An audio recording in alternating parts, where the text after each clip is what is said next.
Imagine this. You drop a glass. It shatters on the floor, sharp fragments scattered across time. Now imagine watching it in reverse. The pieces glide back together, the glass reforms, and rises perfectly into your hand. It looks like magic. But it's not. It's physics, played backward. So what if we could really do that? What if we could reverse time, not just for a moment, but for the entire universe? Time feels like an unstoppable river, always moving forward. We're born, we age, we die. Stars ignite, burn, and fade.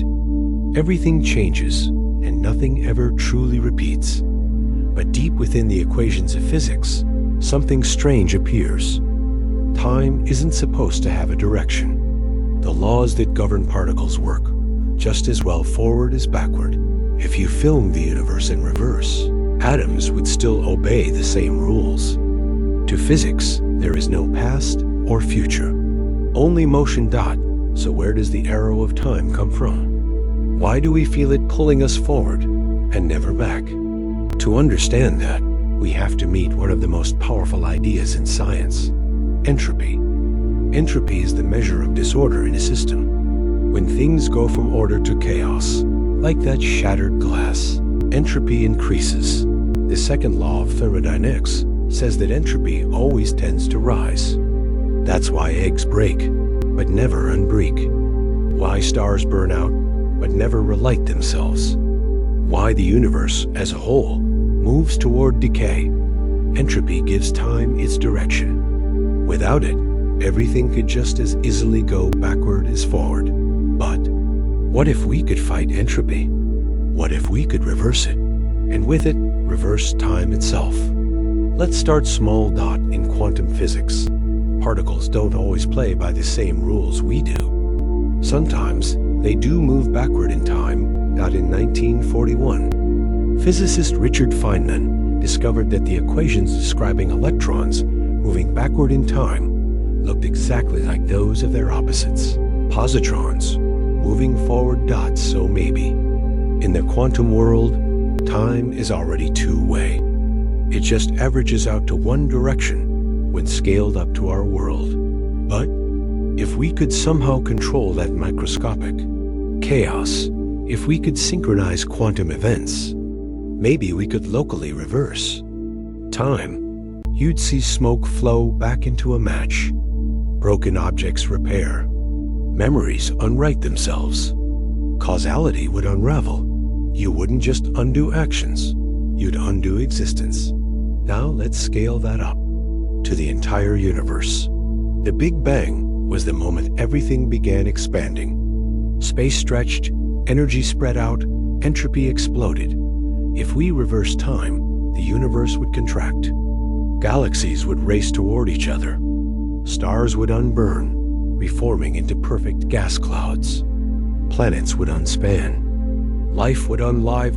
Until finally, all matter collapsed into a single point, a mirror image of the Big Bang. A big crunch. Some cosmologists once believed this could really happen, that gravity would eventually halt expansion and pull everything back together. Then, perhaps, another Big Bang could occur, a cosmic heartbeat, endlessly repeating. But new evidence changed that view. The universe isn't slowing down, it's accelerating. Dark energy is pushing everything apart faster and faster. That means time's arrow isn't bending back. It's stretching toward a cold, eternal silence. Reversing it now would take more energy than exists in the entire cosmos. Still, there's another possibility. Maybe we don't need to reverse time. Maybe time has already reversed somewhere else. According to a theory from 2014 by physicists Julian Barber, Tim Kozlowski, and Flavio Mercati, the Big Bang might have created two universes, mirror images, expanding in opposite directions through time. From their perspective, we're the ones moving backward. From ours, they are. Each universe sees the other as living in reverse. It's not that one side rewinds the other. It's that both flow away from the same timeless moment. In that sense, Time doesn't move at all. It emerges. But what would reversing time mean for us? If you could truly go backward, you wouldn't notice. Because your brain, your thoughts, your memories, they would all be running in reverse too. To you, everything would feel normal. You'd still think time was flowing forward. Reversing time wouldn't just change the world. It would change you. The only way to notice time reversal would be to exist outside of it, like pressing rewind on a movie you're not in. Maybe that's what black holes do. Maybe, beyond the event horizon, time flips direction, and what falls in one side becomes the beginning of another universe on the other. A place where entropy runs backward, where time, as we know it, has reversed now. Imagine if we could harness that power, not for the universe, but for human life, to undo mistakes, to unage, to see the past not as a memory, but as a destination. It's one of humanity's oldest dreams, to control time. But it's also one of nature's greatest barriers. The second law of thermodynamics isn't just a rule of heat, it's a rule of reality. To reverse time, we'd have to reverse the flow of entropy across every particle in the universe, even if we could build a machine capable of doing that for a few atoms. The slightest disturbance, a photon, a breath, a fluctuation, would destroy the effect. The universe resists reversal. Because reversal destroys meaning. If cause and effect could go either way, nothing could happen. And yet, maybe time isn't what we think it is. Einstein once said, "The distinction between past, present, and future is only a stubbornly persistent illusion." According to relativity, all moments, past, present, and future, already exist. The universe is like a frozen block of space-time, and we are just moving through it, slice by slice. So when you ask, could we reverse time? You might really be asking, could we change the direction we move through space-time? If we could somehow rotate our motion within that block, we wouldn't undo history. We'd simply travel through it, backward. The moments would still exist, as real as they ever were. We'd just experience them in reverse. Some scientists even think time reversal could explain antimatter.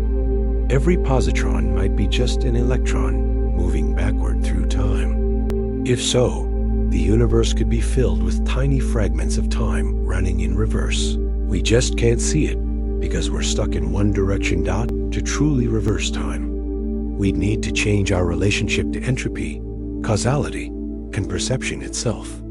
It wouldn't be a machine. It would be a transformation of the mind, a shift in how we experience existence. But maybe, deep down, we don't really want to reverse time. We think we do, to fix our mistakes, to bring back what we've lost. But the beauty of existence lies in its impermanence. If nothing changed, if every event could be undone, nothing would have meaning. Time moves forward because it must. Because without endings, there can be no beginnings. Without decay, there can be no growth. Without loss, there can be no memory. The flow of time is the price we pay for living. So maybe the real miracle isn't reversing time. It's understanding it. Realizing that every second that passes isn't slipping away. It's becoming part of the eternal structure of space-time, forever preserved, unchanging, perfect. Every laugh, every heartbeat, every breath still exists somewhere in that cosmic block. And while we can't move backward to visit it, it's comforting to know that it's there, unchanged.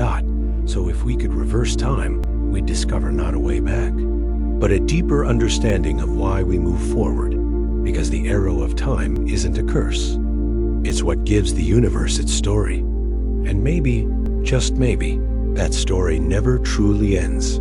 It just keeps being told in both directions at once.